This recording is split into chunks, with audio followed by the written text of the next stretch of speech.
રાજકોટ મહાનગરપાલિકાના વહીવટદાર તરીકે ચાર્જ સંભાળી લીધી છે અને જે વહીવટી તંત્રના જે વડા કમિશનર શ્રી અને એમની ટીમ જોડે આજે મીટિંગ પણ થઈ ગઈ છે.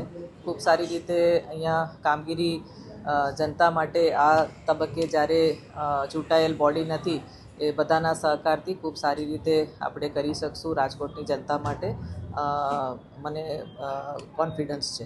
જે જનતા લગતા જે કંઈ કામગીરીઓ આવશે એ જેમ જેમ જે વહીવટી તંત્ર જે સૂચવશે કે દરખાસ્ત મૂકશે એ પ્રમાણે જે તે વખતે નિર્ણય લેવામાં આવશે. ઇન્ડિવિજ્યુઅલ કામો માટે હું અત્યારે કોમેન્ટ નહીં કરી શકું, પણ જેમ જેમ જે જરૂરિયાત લાગે એ પ્રમાણે તંત્ર સાથે જે ડ્યુ પ્રોસિજર મુજબ એ કામગીરીઓ કરવામાં આવશે. મેડમ, ધંગલેશ્વરમાં મોટું ડિમોલિશન છે, રોડ બનાવવાની વાત થાય છે પણ હજી સુધી કામ શરૂ થયું નથી, ક્યારે થશે?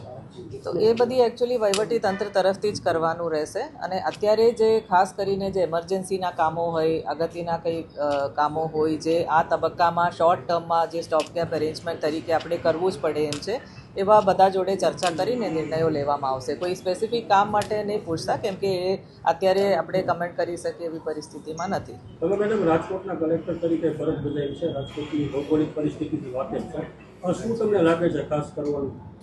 નહીં, જે બેસિક પબ્લિક યુટિલિટીઝ જે છે, આપણે પાણીની સેવાઓ, રોડ રસ્તાઓ છે, સફાઈ છે, એ બધી જે ઇમ્પોર્ટન્ટ પબ્લિક સર્વિસીસ છે, જનતાને કંઈ જે અસુવિધા ના થાય એના માટે અમે પૂર્વ ધ્યાન રાખશું. બેન, તમે જિલ્લા કલેક્ટર હતા ત્યારે સિટીમાં તો કમિશનર વિસ્તાર હોય છે, પણ ત્યારે જિલ્લા કલેક્ટર વખતે તમને ત્યારે એવું થયું કે સિટીમાં હોત તો મારે આ કરવાની ઈચ્છા છે,